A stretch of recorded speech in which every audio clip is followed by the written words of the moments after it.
Hola, ¿cómo están? Bienvenidos a la clase 9 de la materia Marketing y Costos Gastronómicos. A continuación les presento qué temas vamos a ver en esta clase. En esta clase vamos a desarrollar gastos generales, cálculo de la mano de obra y cálculo de la materia prima. ¿Comenzamos con la clase de hoy? El primer tema que vamos a ver en la clase de hoy son los gastos generales. ¿Qué son los gastos generales? Es todo lo que no se puede incluir en la categoría de materia prima ni de mano de obra. Como ejemplo tenemos alquiler, todo lo que son servicios, luz, gas, agua, teléfono. Tenemos lo que es mantenimiento, reposición de insumos, vajilla, viáticos, amortizaciones, promociones, publicidad, artículos de limpieza, artículos de librería, mantenimiento en general, seguridad, impuestos, fletes, etcétera, etcétera.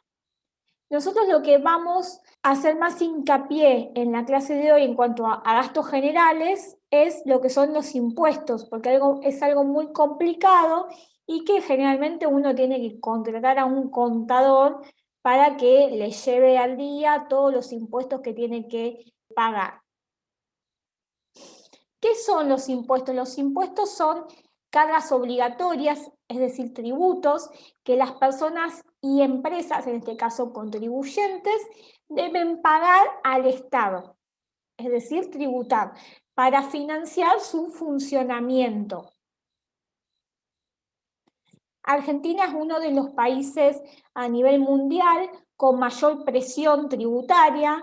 Ahí tengan en cuenta más de 180 tributos aplicables, tanto nacionales, provinciales como municipales, que son los tres niveles que ahora vamos a ver a continuación.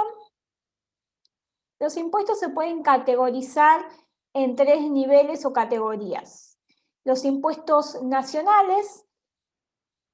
A nivel nacional, la FIP es la responsable de cobrar estos impuestos, recaudarlos y supervisar que se paguen estos impuestos.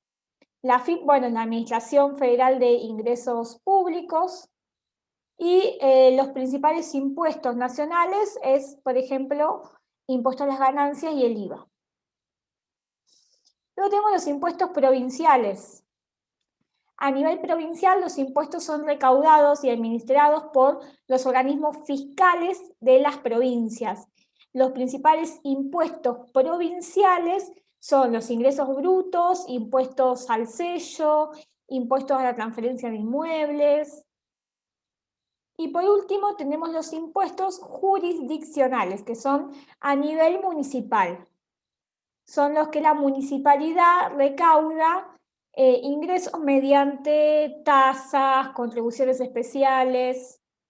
Como les dije anteriormente, el dinero de estos impuestos va al Estado para financiarse y se utilice en fondos recaudados para diferentes sectores, como pueden ser para realizar infraestructura, para ayudas sociales, para el gasto público.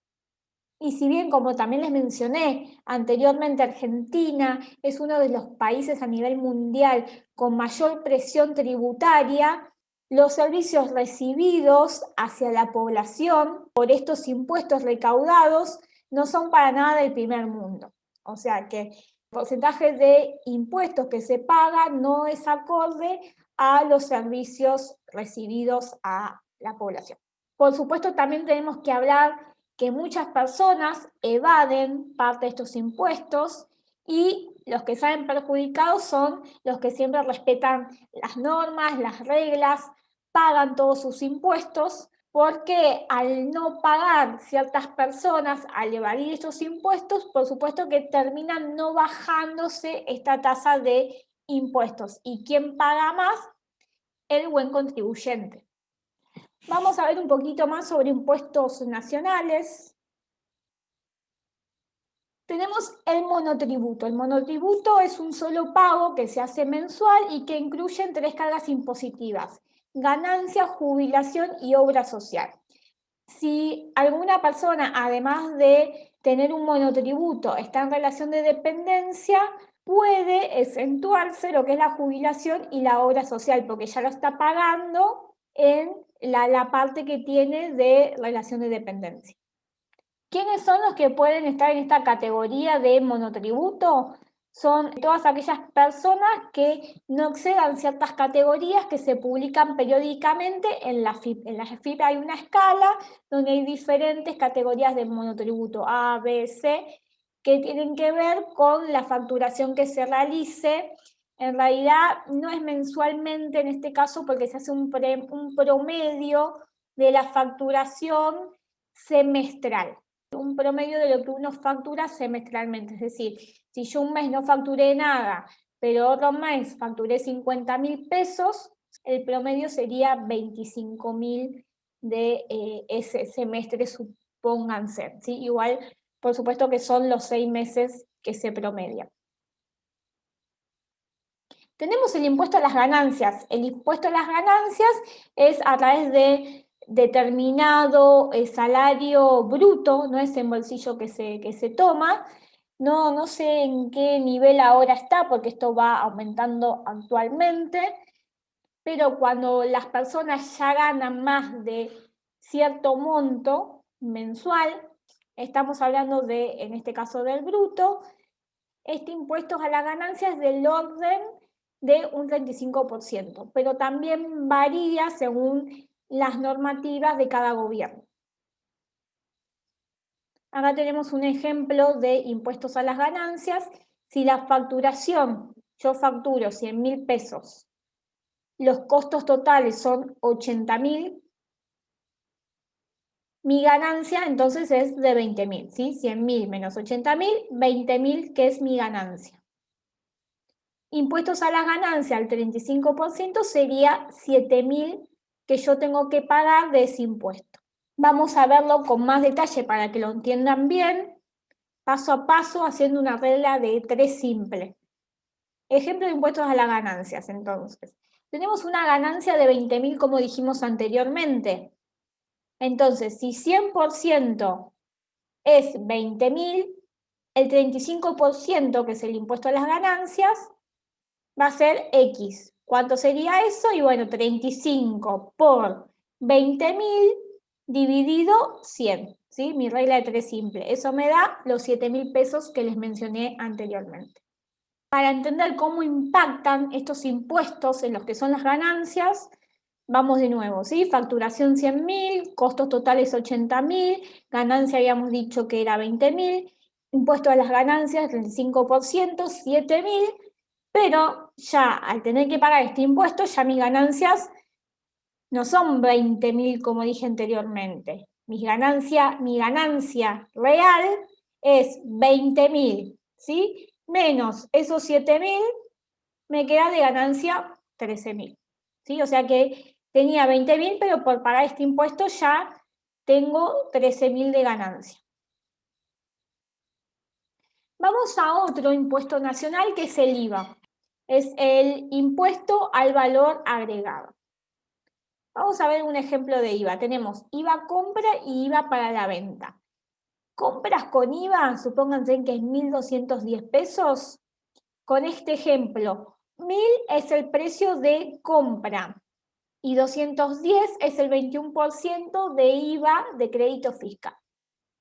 Vamos a hacer la cuentita para que se entienda mejor. Si 100% es 1.210, que es la compra, 21%, que es lo del IVA, impuesto al valor agregado, X, ¿no? Entonces es 21 por 1.210 dividido 100, me va a dar 210, ¿sí? Que es a lo que llegamos acá en este resultado. Vamos a hacer un ejemplo de ventas con IVA. Tenemos una venta de 1.815. En este ejemplo, 1.500 es el precio de venta y 315 es el 21% del IVA del débito fiscal. O sea que si 100% es 1.815, el 21% es 21 por 1.815 dividido 100, me va a dar 315 pesos, que es el resultado que vimos anteriormente. Seguimos con el ejemplo de este IVA. El IVA crédito fiscal, es decir, el IVA compra pagado a los proveedores es 210 pesos. El IVA débito fiscal cobrado a los clientes, es decir, el IVA venta, es 310 pesos. Entonces, el IVA cobrado en más y que debe ser ingresado a la FIP es 105, sería 315, el IVA venta menos el IVA compra, que es 210 pesos. Y ese sería el tributo de IVA. Acá lo que les dice es que este impuesto no debe incluirse en el cálculo del costo en gastos generales en sí, porque se adiciona, se hace el costo, ¿sí? Se calcula el costo y luego se le adiciona este 21%, que sería el 315 del IVA, que en realidad lo paga el consumidor. Y ahora lo que vamos a ver es otro impuesto que es importante, que es un impuesto jurisdiccional, que son los ingresos brutos. Se paga un determinado porcentaje, generalmente es un 3%, pero depende qué rublo, es diferente. Algunos profesionales, yo en el caso de mi profesión de nutricionista, como aparte tenemos que pagar la matrícula y demás, nada más pagamos un 1,5%, porque además las obras sociales y demás te sacan un montón de porcentaje, entonces por eso es 1,5%. Pero la mayoría de los rubros están 3 y hay rubros que tienen un 6% de ingresos brutos, un montón. Por eso dice que este porcentaje varía según la provincia recaudadora y la actividad comercial que se desarrolle. Ejemplos de ingresos brutos: si tenemos una facturación de 50.000 pesos, la alícuota de ingresos brutos, generalmente en gastronomía es del 3%, ahí les dice que existen las tablas de categoría. Ingresos brutos a pagar, si es ese 3%, es 1.710 pesos de esa facturación. Vamos al ejemplo para que lo entiendan bien, al que les cuesta las reglas de 3 simple, por eso lo hacemos paso a paso. Si 100% es 57.000, 3% es X, o sea, 3 por 57.000 dividido 100, resolvemos la regla de 3 simple, me da 1.710 pesos, que es lo que les dije anteriormente. Y después también como impuestos jurisdiccionales hay un montón de tasas, que es una contrapartida por parte del Estado, a través de ciertos beneficios que nos brindan. Puede ser, bueno, en Buenos Aires es el ABL, pero todos los municipios tienen contribución de lo que es alumbrado, barrido, limpieza, pavimentación, lo que sea.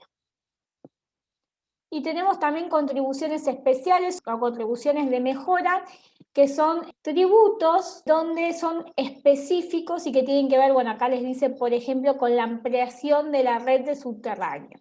Puede ser que en algún municipio haya por el cambio de alumbrados a LED, ¿sí? Todo eso son contribuciones especiales o de mejora. Terminando con todo esto, lo que es impuestos, si lo vemos sencillo, pero para que lo entiendan, generalmente uno tiene que contratar a un contador. Pasamos al otro tema, que es el cálculo de la mano de obra. Ya vimos cálculo de la mano de obra, pero vamos a ver específicamente qué es lo que se tiene que incluir. Por supuesto que también cuando uno tiene que realizar los recibos de sueldo y demás, también está el contador o alguien especializado en recursos humanos que hace todas estas actividades. Tenemos que tener en cuenta en el cálculo de la mano de obra, sueldo bruto del personal, ¿sí? No es el sueldo de bolsillo, sino que tiene que ver, ¿se acuerdan que habíamos visto las contribuciones y los aportes y cuáles eran sus diferencias? Y tenemos que tener en cuenta los adicionales, que por ejemplo para el sindicato de gastronómicos, adicionales son el presentismo y la puntualidad, la antigüedad. Hay un adicional por zona fría, creo que es Ushuaia y Santa Cruz que lo tienen. A veces hay adicionales que son por única vez, que los da el sindicato de gastronómicos por algún motivo. Puede ser por como les mencioné en la clase pasada, por el día del gastronómico. Cálculo de los aportes patronales, que son las contribuciones que realiza el empleador. Bueno, el cálculo de los aportes patronales, que lo vimos en la clase pasada. Tenemos la jubilación, la obra social, la RT. Tenemos que tener en cuenta el SAC, que es el salario anual complementario, el aguinaldo, que se paga 2 veces al año y es el 50% de los ingresos brutos percibidos por el empleado. Esto es en cada vez, ¿sí? 50% se paga en junio y 50% en diciembre.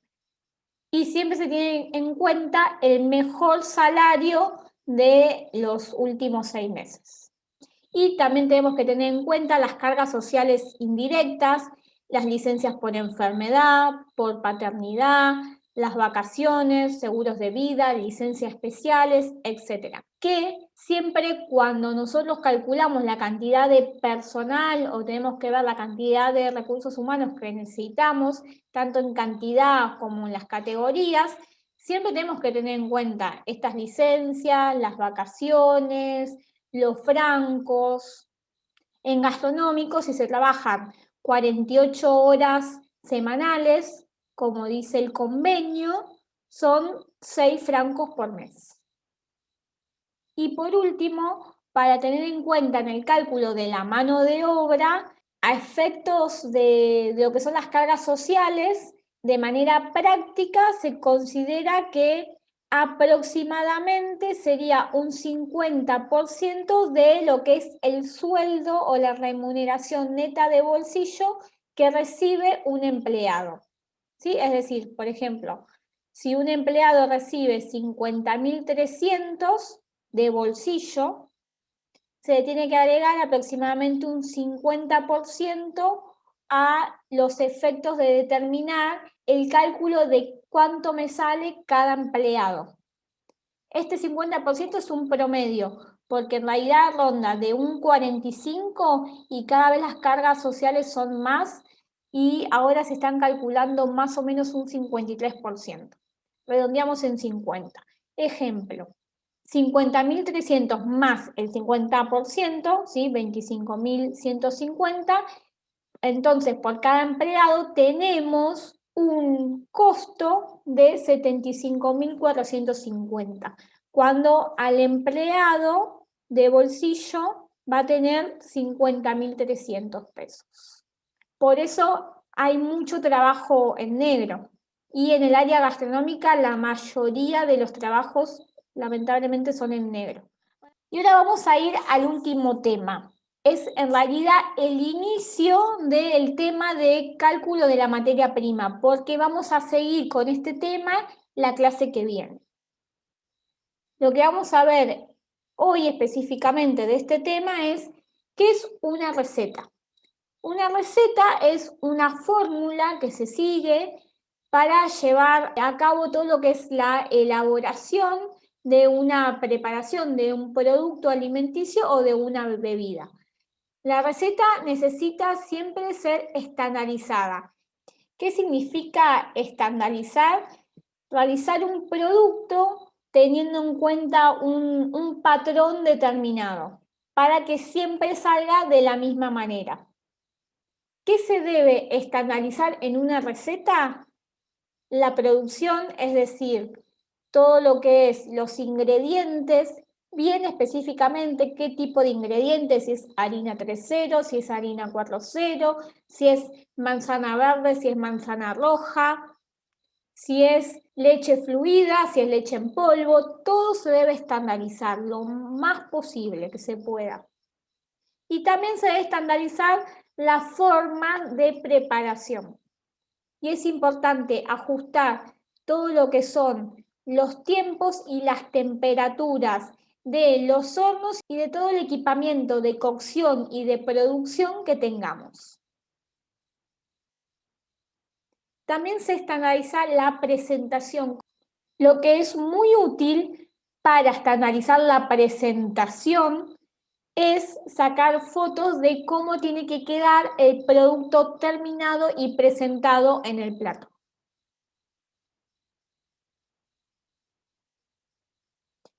Se debe estandarizar el sabor. Tenemos que tener en cuenta qué condimentos vamos a agregar a cada preparación y en qué cantidades, siempre estandarizados, es decir, pesados. Y por último, el costo, que generalmente uno trabaja con 1, 2 o 3 proveedores y bueno, el costo por supuesto que se va actualizando permanentemente.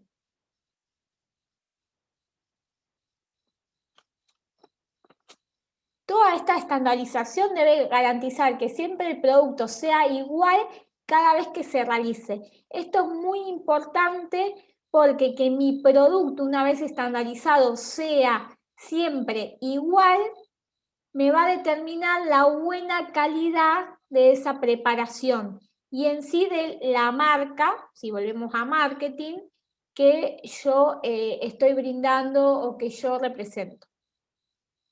Vamos a un ejemplo clásico. Si yo voy a un restaurante, son especialistas en pastas y me encanta la lasaña que preparan ahí.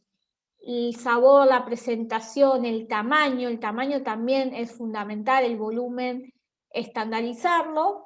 Cada vez que vaya a ese lugar, voy a buscar ese producto con esa estandarización y ese tipo de calidad que siempre me ofrecen. Si me lo van modificando sea porque tienen diferente cocinero, sea porque no tienen una buena estandarización de la receta, sea por lo que sea, el cliente va a estar insatisfecho con ese producto.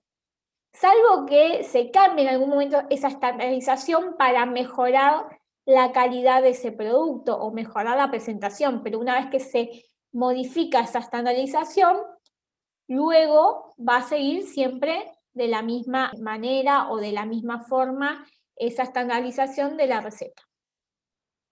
¿Cuáles son las ventajas y cuáles son las desventajas de estandarizar las recetas? Mayor exactitud en el rendimiento. Yo sé que si yo estandarizo las recetas, cada receta me va a rendir tanto de cierta materia prima. Eso es fundamental. Esto me permite mejorar el control de costos, porque yo voy a saber específicamente cuánto me va a costar esa receta.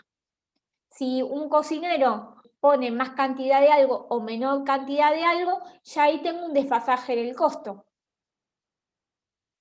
Uniformidad en el producto, que es lo que les hablaba recién, que siempre salga de la misma calidad. Y así tengo una buena calidad en todos los productos que yo brinde. Y como desventajas, que por supuesto no hay creatividad en la operatoria, porque cada cocinero, cada pastelero va a querer dar su toque, su impronta, pero bueno, tiene que respetar en este caso las condiciones de estandarización de esas recetas y tiene que saber por qué es importante que siempre el plato salga de la misma manera. Por supuesto que está muy bueno que se trabaje en equipo y que todos los cocineros y pasteleros aporten sus propuestas para poder modificar el plato en algún momento y brindar una mejor calidad del producto si es que se puede. Y como última desventaja, reticencia del personal al uso estricto. Es como que siempre tienen que hacer lo mismo y el personal se cansa. No puede improvisar y hace que el trabajo sea monótono. ¿Qué debe tener una receta para una correcta estandarización? Nombre del plato.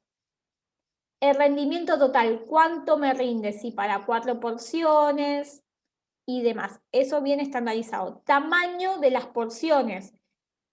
¿Cuánto va a pesar cada porción? La clase que viene les voy a dar unos orientativos de cuánto debe pesar una entrada, un plato principal, un postre, pero esto depende mucho en el área gastronómica, uno va a estandarizar. Por supuesto que si uno brinda entradas, que las entradas sean del mismo tamaño, si uno brinda platos principales que sean del mismo tamaño, y si brinda postres, tratar que sean del mismo tamaño. Salvo que alguno tenga algún postre para compartir, que se suele usar, bueno, ahí por supuesto que cuando uno pone la carta para compartir o para 2 personas o para 4 personas, el comensal o el cliente sabe que ese volumen de plato es más grande, que también se evidencia en el costo, ¿no? El listado de los ingredientes. ¿Qué ingredientes lleva? Específicos, como también les mencioné anteriormente, si es harina 3.0, si es harina 4.0, si es harina integral, si es harina de arroz, si es harina de mandioca, lo que sea. Los métodos de preparación, siempre tiene que estar la receta redactado en infinitivo. Cocinar, pelar, ese es el verbo infinitivo. Tiempos de cocción y temperaturas específicos y ajustados, como les dije anteriormente, en cada equipamiento de ese establecimiento. Instrucciones especiales en el caso que sea necesario. Costos unitarios de compra. Costos de la receta. Precio de venta. Esto es lo que es costos unitarios de compras y costo de la receta, lo vamos a ver en clases posteriores, cómo calculamos el costo de las recetas. Y por último, foto de presentación. El emplatado de la porción es muy útil para estandarizar las recetas. Les quería mencionar que este contenido de recetas es para estandarizar recetas en un restaurante, en cualquier negocio comercial que haya, ustedes estandarizan la receta de esta manera. El peso que se usa, bueno, vamos a ver que hay diferentes tipos para usar: peso neto, peso bruto, que es con cáscara, con semillas, eso lo vamos a ver en clases posteriores y cómo se calcula cada peso.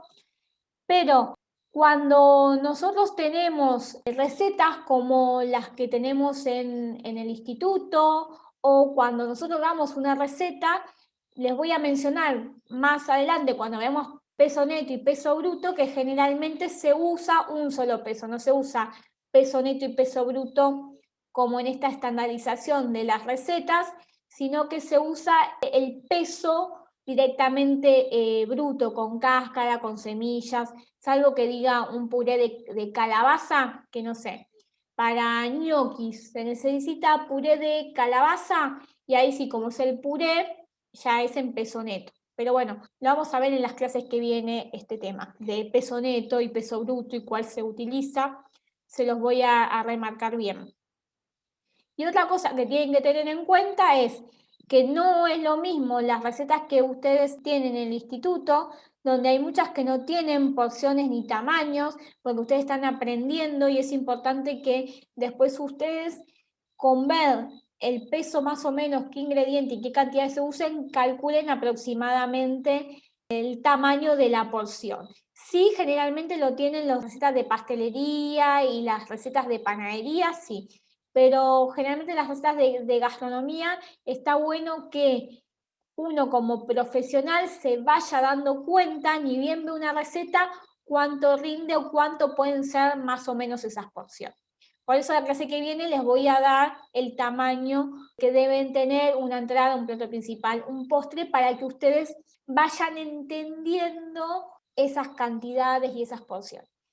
Y otra cosa, por último, que les quería mencionar, que también no son lo mismo, volvamos a estas recetas que ustedes le dan para enseñanza en el instituto, que si yo en algún momento hago una receta para mí, o si yo en algún momento elaboro una receta propia y la quiero publicar en alguna revista para la población común, tengo que adaptarla a esa población. Yo no puedo decir hacer un aparato bomba, porque esa persona no va a saber que es un aparato bomba.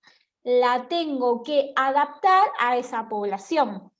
Yo no puedo decir cortar en Brunoise o cortar en Émincé en el caso de gastronomía o hacer un RUPS claro porque la población común no va a entender. O sea que la forma de hacer una receta va a depender mucho para qué va a ser y a quién va dirigida esa receta. Pero nosotros acá lo que estamos viendo con este contenido que vimos es estandarizar recetas en un establecimiento gastronómico para vender. Puede ser un emprendimiento, puede ser un restaurante o todo lo que se le ocurra, hasta un food truck.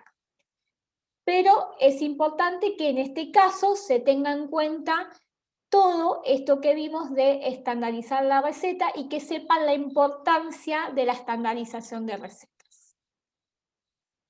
Con todo este contenido que vimos, finalizamos con la clase de hoy. La clase que viene vamos a seguir con todo lo que es cálculo de la materia prima, vamos a ver rendimiento de la materia prima, vamos a empezar a ver costeos de recetas. Es un tema de suma importancia para después calcular los costos. Nos vemos la próxima clase.